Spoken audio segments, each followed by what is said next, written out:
My name is Isabella.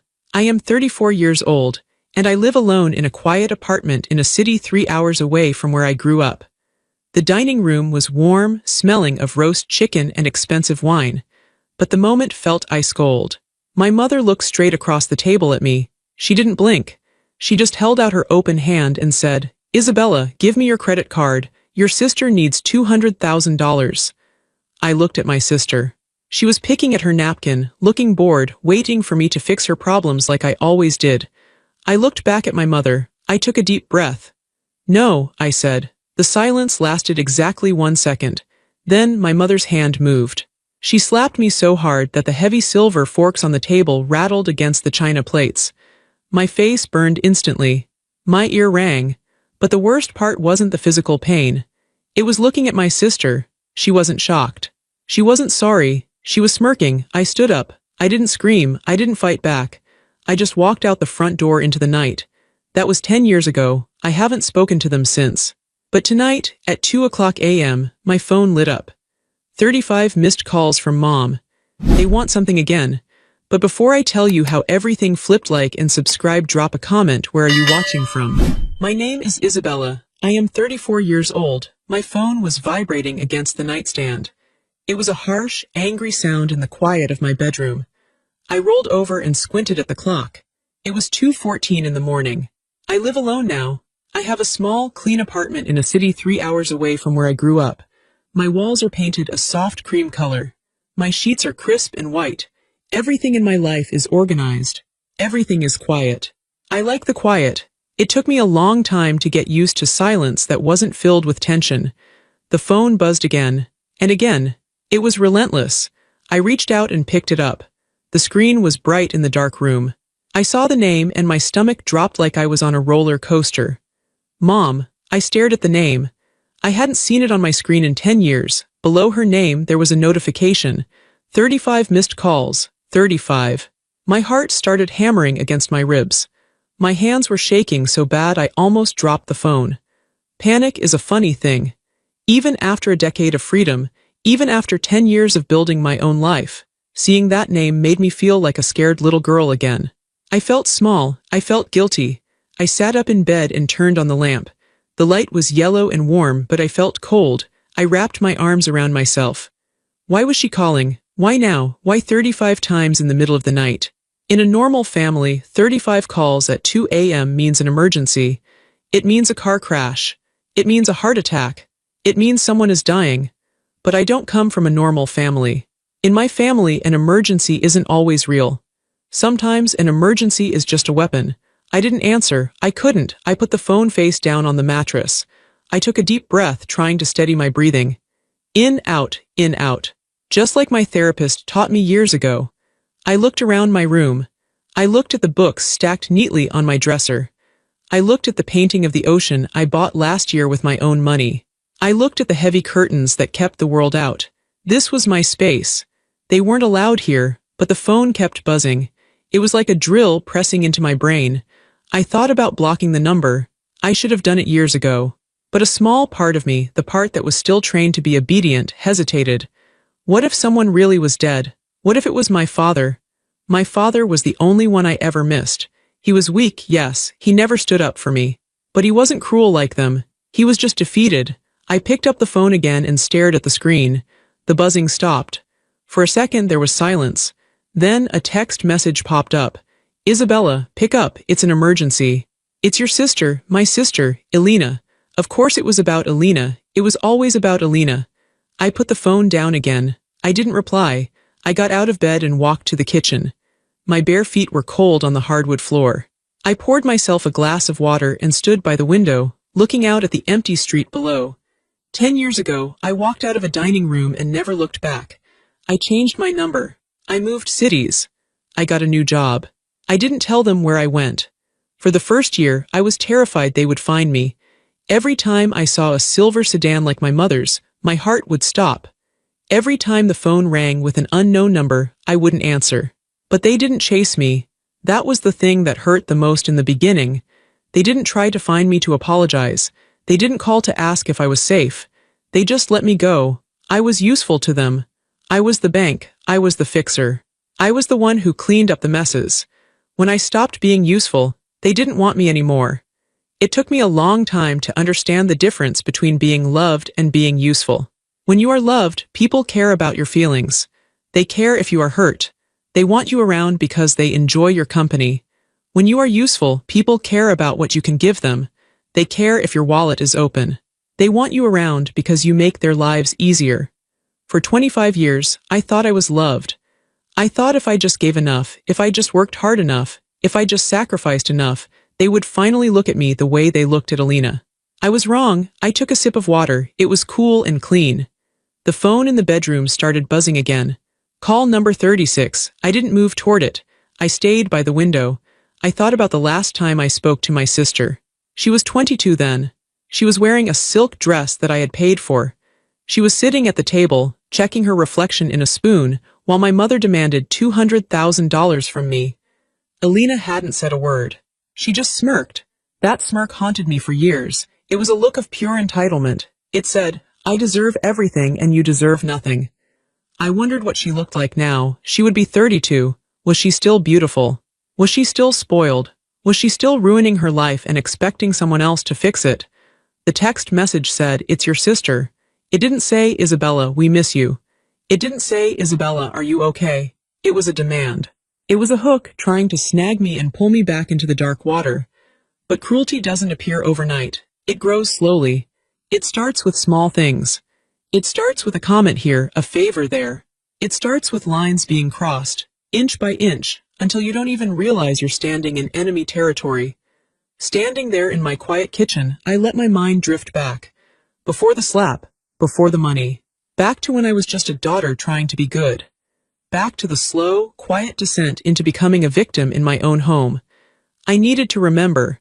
I needed to remember why I left, so I wouldn't be tempted to answer that phone. My sister, Alina, was 2 years younger than me. From the day she was born, she was the princess. She was delicate, she was pretty. She had big blue eyes that filled with tears whenever she didn't get her way. I was different. I was sturdy. I was quiet. I had brown eyes and plain hair. I was the one who did the homework. I was the one who cleaned my room without being asked. Mom used to tell me, Isabella, you are the strong one. Alina needs help, you don't. I took that as a compliment. I thought it meant I was special. I didn't realize it was a trap. Being the strong one just meant I was the one who had to carry the load. It started with small things when we were kids. Isabella, let Alina have the last cookie. You don't need it. Isabella, do Alina's chores, she has a headache. Isabella, give Alina your allowance, she wants that doll and we're a little short this week. I always said yes. I wanted to be good. I wanted Mom to smile at me. I wanted Dad to pat my head and say, good job, Izzy. But as we got older, the stakes got higher. The favors stopped being about cookies and dolls. They started being about life. When I was 16, I got a job at a grocery store. I worked evenings and weekends. I saved every penny. I wanted to buy a car. I had my eye on a used Honda. It wasn't fancy, but it was freedom. 2 weeks before I had enough money, Alina crashed her scooter. She wasn't hurt, but the scooter was totaled, and she had damaged a neighbor's fence. Mom came into my room that night. She sat on my bed. She looked tired. Isabella, she said softly, we have a problem. She told me about the fence. She told me about the scooter. She told me they didn't have the cash to fix it right now. We need to use your car fund, she said. It wasn't a question. But Mom, I said, my voice trembling, I've been working for a year, that's my money. Mom's face hardened. Isabella, family sacrifices, your sister is in trouble. Do you want the neighbors to sue us? Do you want us to be embarrassed? Don't be selfish. Selfish. That was the word she always used. If I wanted to keep something for myself, I was selfish. If I wanted to protect what was mine, I was selfish. I gave her the money. I cried myself to sleep, but I gave her the money. Alina got a new scooter a month later. Dad bought it for her. I never got my car. I took the bus until I was 22. It got worse in college. I went to a state school on a scholarship. I worked 2 jobs, waitressing and tutoring, to pay for my books and rent. I never asked my parents for a dime. Alina went to a private art college. It was incredibly expensive. My parents paid for everything. Tuition, a luxury apartment, a new car, clothes, parties. I remember coming home for Thanksgiving during my junior year. I was exhausted. I had been working double shifts. I was wearing boots with a hole in the sole because I couldn't afford new ones. Elena was showing off a new designer handbag. "Isn't it cute?" she squealed. "Mom got it for me for getting a B in painting class." I looked at Mom. "I made the dean's list," I said quietly. "I have a 4 GPA. Mom didn't even look up from chopping vegetables. "That's nice, Isabella. You've always been book smart. Elena is creative. It's harder for her. We have to encourage her." I went to the bathroom and stared at myself in the mirror. I looked tired. My skin was pale. I looked 5 years older than I was. Why couldn't they see me? Why was my hard work invisible? But the real extraction started when I graduated and got a good job. I became a junior accountant at a big firm. I was making decent money for the first time in my life. I thought, finally, now I can build my life. But Mom saw my salary as a family resource. It started with a phone call. "Isabella, the roof is leaking. Dad is stressed. Can you send $500? I sent it. Then, "Isabella, Elena needs a dress for her friend's wedding. She can't go looking like a pauper. Send $300. I sent it. Then, "Isabella, we're behind on the mortgage just this once. $2,000. I sent it. Every time I sent money, I felt a little sick. But I also felt a little hope. Maybe now they will appreciate me, I thought. Maybe now I'm important. I was buying their love. But the price kept going up and the product was never delivered. My sister never said thank you. Not once. She would take the money, buy the dress or the trip or the gadget, and post pictures online. She looked happy. She looked carefree. I was the one staying late at the office. I was the one eating instant noodles so I could afford to send them checks. I was the one with the stomach ulcer from stress. One Sunday, about a year before I left, I went over for lunch. I had just paid off a huge credit card bill for Elena. She had maxed it out on a vacation to Mexico that she needed because she was depressed. I walked into the kitchen. Mom and Elena were laughing. They stopped when I came in. "Oh, hi Isabella," Elena said. She sounded bored. "Hi," I said. I sat down. "I paid the card, Elena, but you have to promise not to use it again. That was all my savings." Elena rolled her eyes. She actually rolled her eyes. "God, Isabella, you're so dramatic. It's just money. You make plenty. Why are you so stingy?" I looked at Mom, waiting for her to defend me. Waiting for her to say, "Elena, your sister worked hard for that money. Say thank you." Mom just sighed. "Don't start a fight, Isabella. We're having a nice day. Don't bring your stress in here." My stress was caused by them. That was the moment I felt the crack in my foundation. It wasn't a loud noise. It was a quiet snap inside my chest. I realized then, it was never help, it was extraction. They were mining me like I was a piece of land. They would keep digging until I was empty, and then they would leave me with the hole. But I stayed. I stayed for another year. Habit is a powerful chain. Guilt is a heavy anchor. I didn't know how to leave. I didn't know who I was if I wasn't Isabella, the strong one, Isabella, the provider. I didn't know that the final blow was coming. I didn't know that a simple dinner would end my life as I knew it. The night of the dinner, the air felt heavy. It was a Tuesday. I had worked 10 hours that day. Mom had called and said, "Come for dinner, it's important." I drove over, tired and anxious. Important usually meant expensive. When I walked in, the table was set perfectly. The good china, the crystal glasses, roast chicken, potatoes, it looked like a celebration. Dad was sitting at the end of the table. He looked down at his plate. He didn't say hello. That should have been my first warning. Elena was there, drinking red wine. She looked great. Her hair was done, her nails were perfect. She looked like she hadn't worked a day in her life, which was true. Mom was bustling around, too cheerful. "Sit, sit. Eat." We ate in awkward silence. I could hear the clock ticking on the wall. Tick, tick, tick. Finally, Mom put down her fork. She wiped her mouth with a napkin. "Isabella," she said. Her voice was steady, businesslike. "We have an opportunity. A huge opportunity for Elena." I put my fork down. "What kind of opportunity?" "A business," Elena piped up. "A boutique, my own fashion line. I have a vision, Isabella. It's going to be huge." "That sounds nice," I said cautiously. "Do you have a business plan?" Elena scoffed. "Details. Mom handles the details." Mom leaned forward, her eyes locked onto mine. "She needs startup capital. Real capital to get the prime location and the inventory."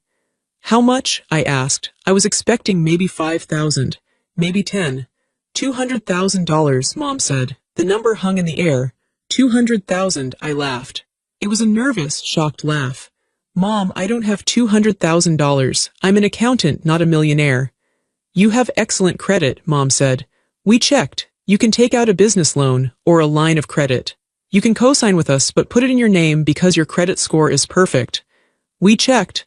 The words echoed in my head. They had checked my credit without asking me. No, I said. Mom blinked. What? No, I said again. My voice was stronger this time. I can't do that. That's a mortgage. That's a life debt. If the business fails and Alina has never run a business, I'm on the hook. I'll be ruined. It won't fail, Alina shouted. You never believe in me. It's not about believing in you, I said. It's about math. It's too risky. I won't do it. Mom stood up. Her face went red. Isabella, this is your sister. This is her dream. You are going to ruin her dream because you are scared of a little risk. You are selfish. There was that word again. Selfish. I'm not doing it, Mom. I'm done. I'm done paying for everything. I'm done being the bank. Give me your credit card, Mom demanded. We need to put a deposit down tonight to hold the location. Give it to me. No, that was when it happened. The slap. It was fast, hard. The sound was like a gunshot in the room. My head snapped to the side. The room went silent. I touched my cheek. It was hot. I looked at Dad. He was staring at his peas. He didn't move. He didn't speak. I looked at Alina. She was smirking. She looked triumphant, as if seeing me hurt was better than getting the money. And Mom looked angry, not sorry, angry that I had defied her. You ungrateful girl, she hissed. Something broke in me. But it wasn't a breakdown. It was a breakout. I stood up slowly. I picked up my purse. I'm leaving, I said. My voice was very quiet. If you walk out that door, Mom yelled, don't you come back. You are turning your back on this family. No, Mom, I said.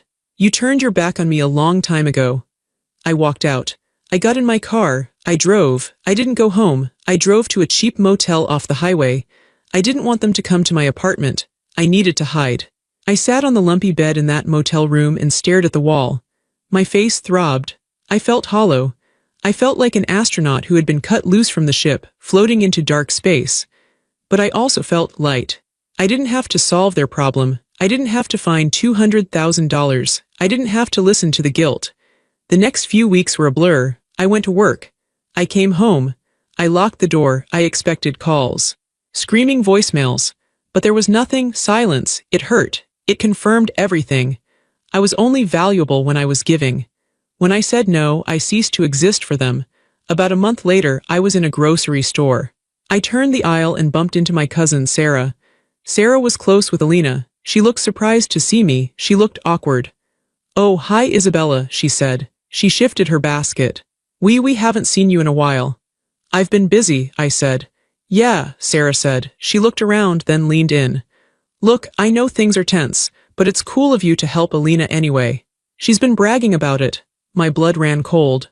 What? The boutique, Sarah said. She said you guys had a fight, but you came through. She said you're backing her. She's signing the lease next week.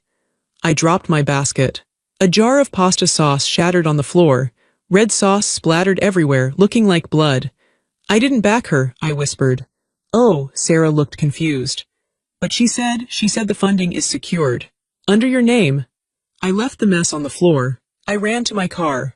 My hands were shaking so hard I could barely put the key in the ignition. I drove straight to the bank. I sat in the parking lot and pulled up my accounts on my phone. My checking account looked normal. My savings account looked normal. I called the credit bureau. I navigated the automated menus, my heart pounding in my throat. Verify recent inquiries. There it was.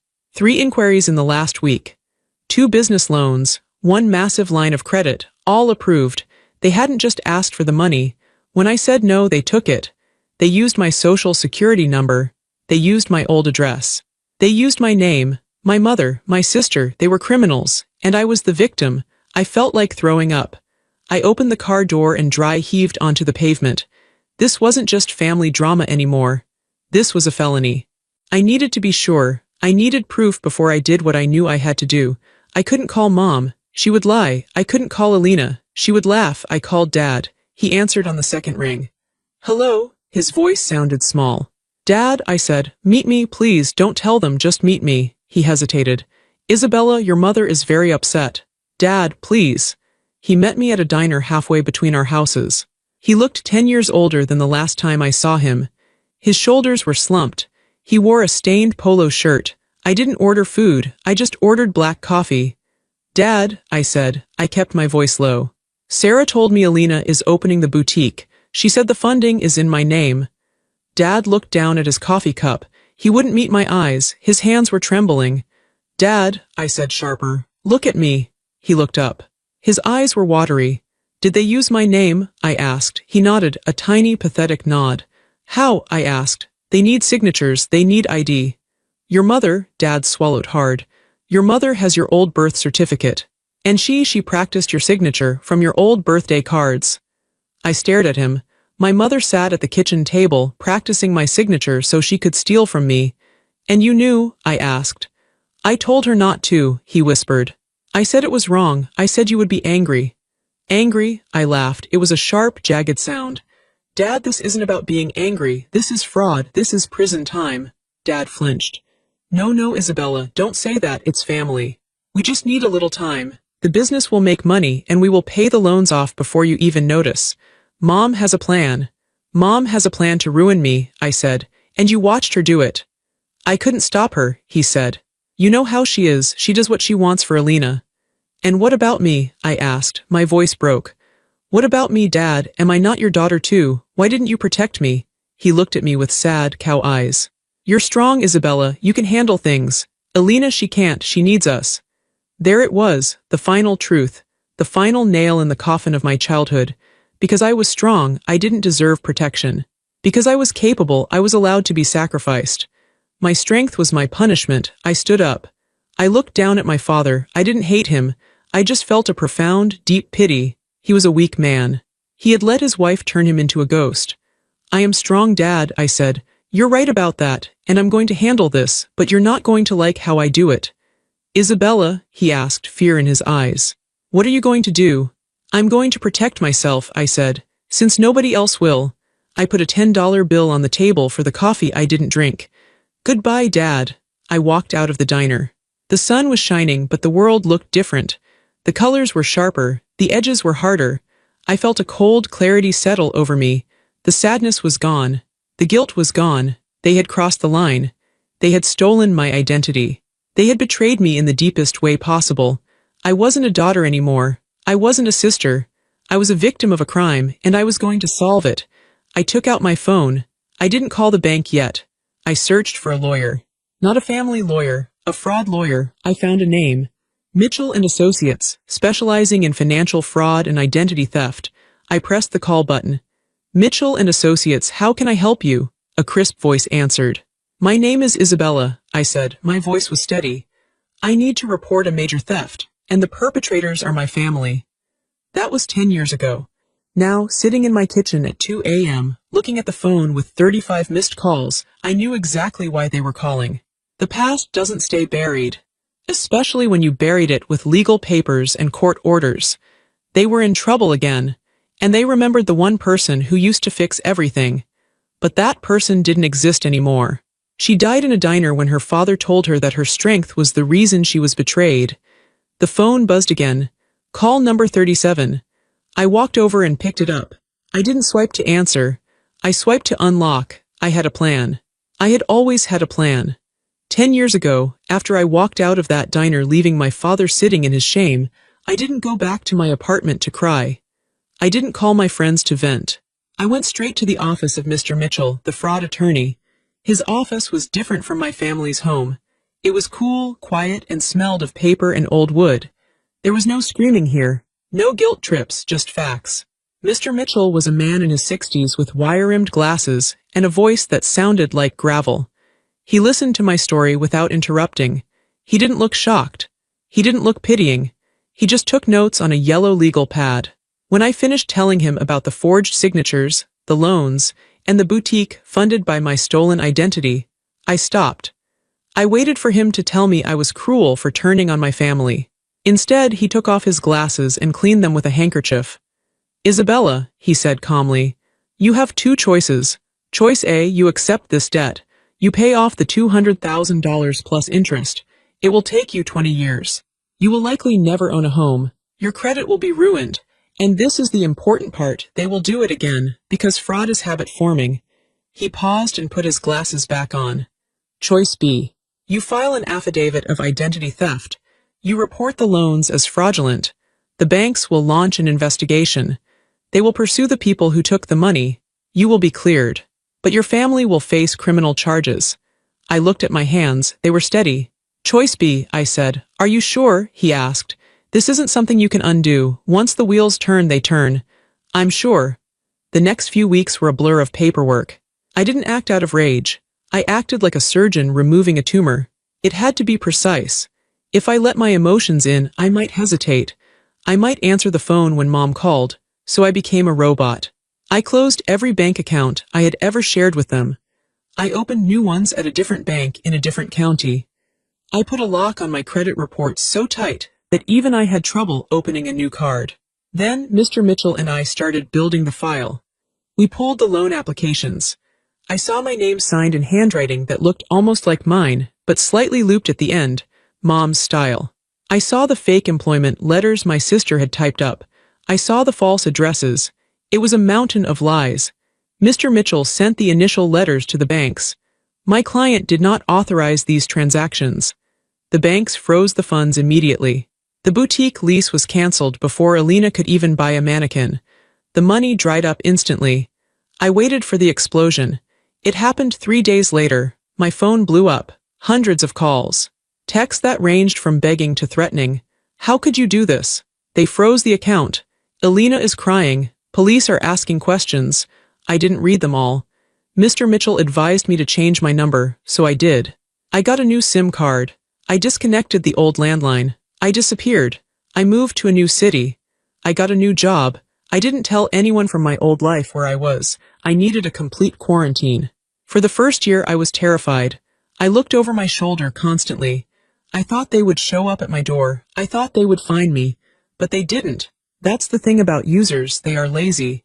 They want the easy path. Tracking me down required effort. It required money. They didn't have either, so they let me go. Over the last 10 years, I rebuilt my life. I paid off my student loans. I bought my apartment. I traveled to Italy. I made friends who liked me for me, not for what I could buy them. But I never fully relaxed. I kept that file. The Mitchell file. It was a thick black binder containing copies of every forged document, every police report number, every letter from the bank confirming the fraud. I kept it in a fireproof safe in my closet. I knew deep down that it wasn't over. People like my mother and sister don't change.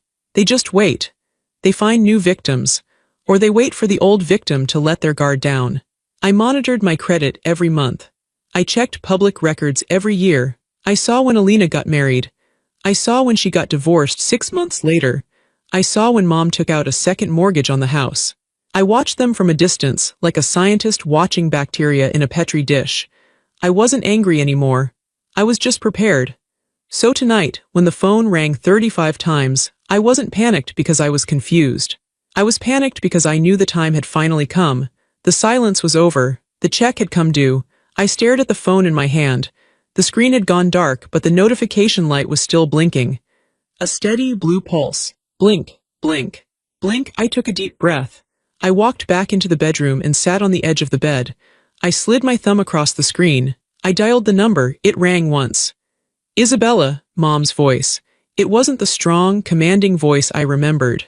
It was high, thin, and terrified. She sounded old. Hello, Mother, I said. My voice surprised me. It was calm, deep. It sounded like the voice of the woman I had become, not the girl I used to be. Oh, thank God. Thank God you answered, she babbled. We didn't know if you still had this number. Well, we didn't have it. Sarah found it. Isabella, you have to come home. I am home, I said. I live here. No, I mean, you have to come here. To the house tonight now. It's 2:30 in the morning, I said. I'm not going anywhere. You don't understand, she shrieked. The facade of politeness cracked instantly. The police were here, detectives. They took Alina's laptop. They froze her accounts again. They are talking about arrest warrants, Isabella, arrest warrants. I felt a cold chill, but it wasn't fear, it was validation. What did she do? I asked. Nothing, she did nothing, Mom cried. It's a misunderstanding, it's those banks. They are so aggressive. Alina was just trying to get back on her feet. She started a consulting business. She just needed some bridge loans. Whose name did she use? I asked. There was a silence on the other end. A heavy, guilty silence. Isabella, Mom whispered. You know how hard it is for her. Her credit is bad. Because of what happened 10 years ago, she couldn't get approved. She just used a cosigner. Who? Well, she might have put your name down, just as a reference. But somehow the paperwork got mixed up and they made you the guarantor. I closed my eyes. They hadn't learned a single thing. 10 years of silence. 10 years of consequences, and they did it again. She forged my signature again, I said flatly. No, she digitally signed it. It's different. It's not a crime, it's a computer error. But the police won't listen. They say it's identity theft. They say it's grand larceny because of the amount. How much? I asked. 50,000, Mom sobbed. Isabella, please, you have to tell them you authorized it. Just tell them you forgot. Tell them you said yes. If you tell them that the investigation goes away, it becomes a civil matter. We can pay it back later. You want me to lie to the police, I said. I want you to save your sister, she yelled. She can't go to jail, Isabella. She's delicate. She won't survive. She's your blood. My blood. I looked at the veins in my wrist. I thought about the blood that pumped through them. It was my blood. I fed it, I kept it healthy. I worked for it. Isabella, Mom's voice was desperate. Are you there? Please just come meet us tomorrow morning. We can talk. We can fix this. Just don't answer the police until we talk. I opened my eyes. I looked at the file safe in my closet. I realized then that I had been waiting for this moment. I had been waiting for the final severance. Okay, I said. Okay, Mom sounded hopeful. Okay, you'll help. I'll meet you, I said. Tomorrow morning, 9 a.m. at the cafe on Main Street, the one near your house. Yes, okay, we will be there. Oh, Isabella, thank you. I knew you were a good girl. I knew you wouldn't abandon us. 9 a.m., I repeated. I hung up. I didn't go back to sleep. I couldn't. I went to the closet and opened the safe. I pulled out the black binder. I sat at my desk and opened it. I flipped past the documents from 10 years ago. I turned to the back section. You see, Mom was wrong about one thing. She thought this was a surprise to me. She thought I didn't know. But credit monitoring services are very good these days. I had received an alert 3 weeks ago. New inquiry, small business loan. Applicant, Isabella. I hadn't ignored it. I hadn't called Mom. I had called Mr. Mitchell. He was retired now, but his son ran the firm. We had already filed the police report. We had already sent the affidavits to the lender. The police were at Mom's house tonight because I sent them there. But they didn't know that yet. I looked at the papers in the binder. The proof was absolute. Alina had used my social security number, my old address, and a fake email address to secure $50,000. She had spent it in 2 weeks. I traced the signature on the copy of the loan application. It was sloppy this time. She was desperate. I closed the binder. I went to the bathroom and showered. I washed my hair. I scrubbed my skin. I wanted to be clean. I put on a suit. Navy blue, sharp, professional. It was the kind of suit I wore to board meetings. It was armor. I drove the 3 hours to my hometown. The sun came up as I drove. The sky turned from black to gray to a brilliant, cold blue. I wasn't going there to save them. I was going there to witness the end. The cafe was familiar. It used to be a bakery where Dad would buy us donuts on Sundays. Now it was a trendy coffee shop with exposed brick walls and overpriced lattes. I walked in at exactly 9 a.m. They were already there.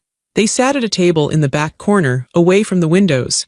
They looked like refugees from a disaster. Mom looked small. Her hair was gray and unkempt, pulled back in a messy bun. She was wearing a coat that looked too big for her.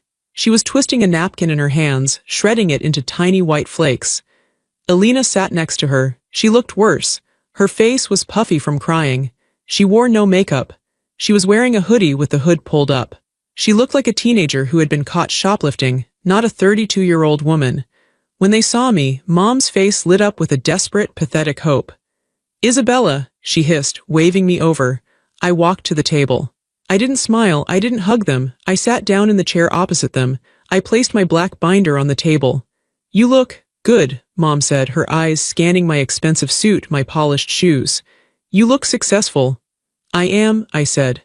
Alina wouldn't look at me. She stared at the table. Isabella, Mom leaned in, whispering. Thank you for coming. We don't have much time. The detective gave us a card. He wants us to call him by noon. You just need to call him. Tell him you know about the loan. Tell him it was an authorized family arrangement.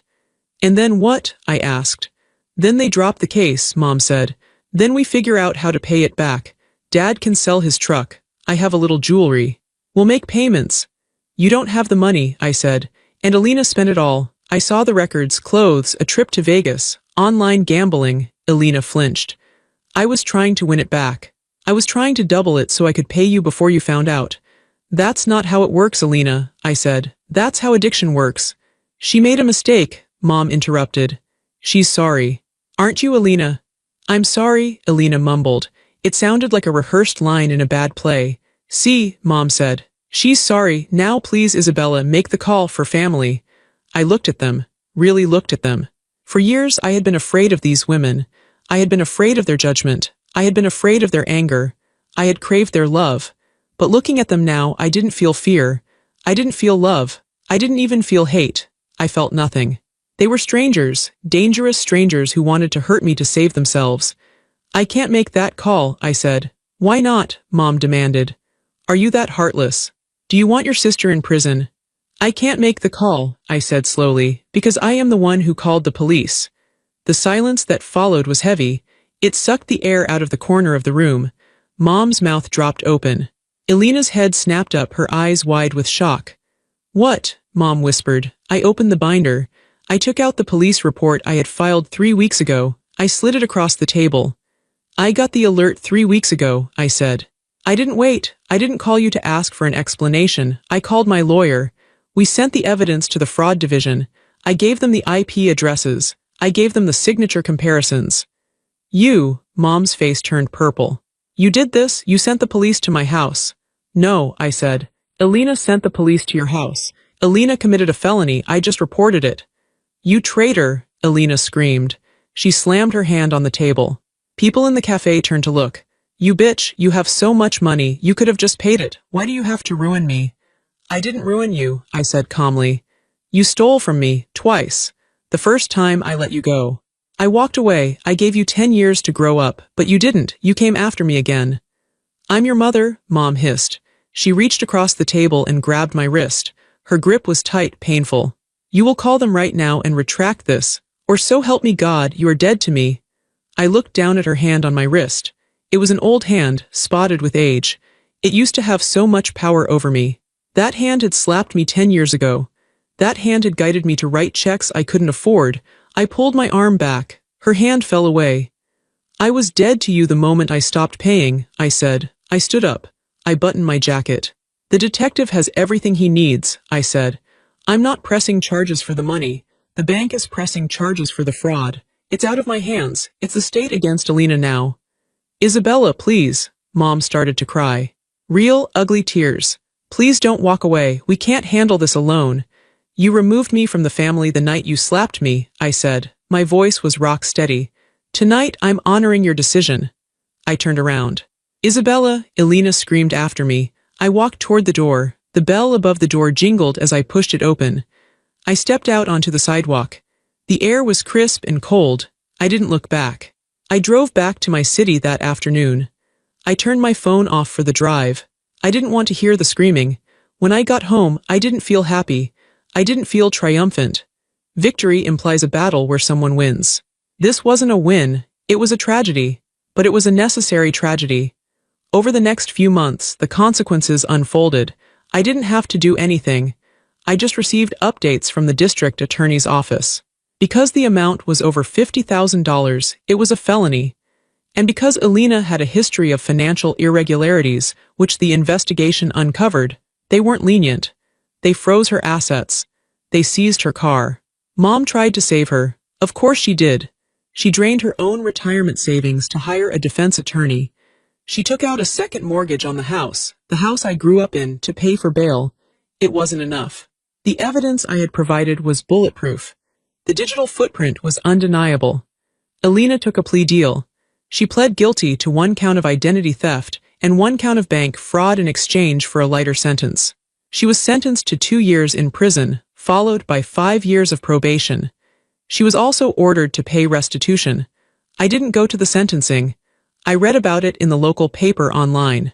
Local woman sentenced in identity theft case. There was a picture of Alina leaving the courthouse. She looked older, harder, she wasn't smirking anymore. Mom lost the house. She couldn't afford the mortgage payments after spending everything on the lawyer. She had to move into a small apartment on the bad side of town. Dad moved in with his brother in another state. The family was dismantled. People might think this was my revenge. They might think I planned this to destroy them. But it wasn't revenge. It was gravity. If you jump off a cliff, gravity pulls you down. Gravity doesn't hate you. Gravity doesn't want to hurt you. It just acts according to the laws of nature. My family had been jumping off cliffs for years, expecting me to be the safety net at the bottom. I just moved the net. And when I moved the net, they hit the ground. That isn't malice. That is just what happens when you stop enabling destruction. I received one letter from Mom about 6 months after Alina went to prison.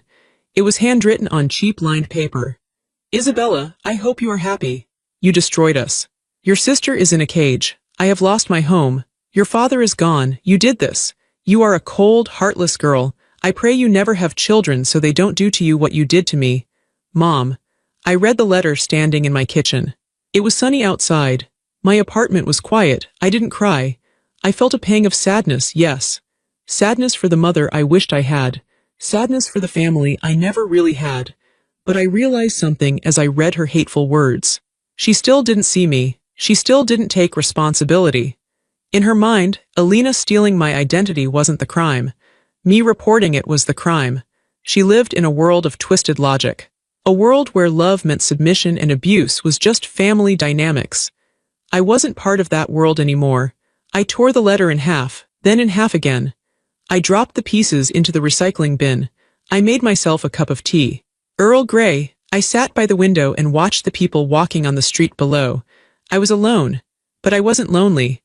Loneliness is waiting for someone who will never come. Loneliness is sitting at a dinner table with people who don't care about you. I wasn't waiting anymore. The day Alina was released from prison, 2 years later, I didn't know. I had stopped checking the news. I had stopped monitoring them. I was busy. I had been promoted at work. I was dating a kind man named David. He was a teacher. He didn't care about money. He listened when I spoke. He asked me how my day was. It was strange at first to be with someone who didn't want anything from me. I kept waiting for the other shoe to drop. I kept waiting for him to ask for a loan. But he never did. He just wanted to be with me. One Sunday, David and I were walking in the park. The leaves were turning orange and gold. The air smelled of autumn. My phone rang. It was an unknown number. I stopped walking. David stopped and looked at me. Everything okay? I looked at the screen. I knew instinctively who it was. I answered. Hello, Isabella? It was Alina. Her voice was raspy, different. Hello, Alina, I said. I'm out, she said. I know. I have nothing, she said. Mom is living in a dump. I can't get a job with a felony record. I have nowhere to go. She paused. I could hear the expectation in the silence, the old hook trying to catch me. I am the victim. You are the fixer. Fix this. I'm sorry to hear that, I said. And I meant it. I was sorry that her life was hard, but I wasn't going to fix it. Is that it? She snapped. The anger was still there, bubbling under the surface. You're sorry? You have a condo. You have a career. You owe me, Isabella. You put me in there. No, Alina, I said. You put yourself in there. I'm your sister, she yelled. Doesn't that mean anything? I looked at David. He was watching a dog chase a frisbee. He was smiling. He was patient. He was kind. It means we share DNA, I said. But family is more than blood, Alina. Family is respect. Family is safety. You were never safe for me. So you're just going to hang up. You're going to let me starve. You won't starve, I said. You're smart, you're resourceful, you'll figure it out, but you'll do it without me. I hate you, she whispered. I know, I said, and I forgive you. What? She sounded confused. I forgive you, I said. Not for you, for me. I forgive you so I don't have to carry the anger anymore. I forgive you so I can put this phone down and never think about you again. Isabella, I ended the call. I didn't just hang up, I blocked the number. Then I opened my settings and changed my number again. It took 5 minutes. I put the phone in my pocket. David turned to me. Who was that? Wrong number, I said. He smiled. Ready to go get lunch? Yes, I said. I'm starving. We walked down the path, leaves crunching under our boots. I took a deep breath. The air was cold and clean. I thought about the dining room table 10 years ago, the slap, the smirks, the silence. I thought about the credit card bills, the guilt, the fear. It was all gone. I didn't destroy them. I just stopped saving them. And in doing so, I finally saved myself. I took David's hand. It was warm. I walked forward, into my own life.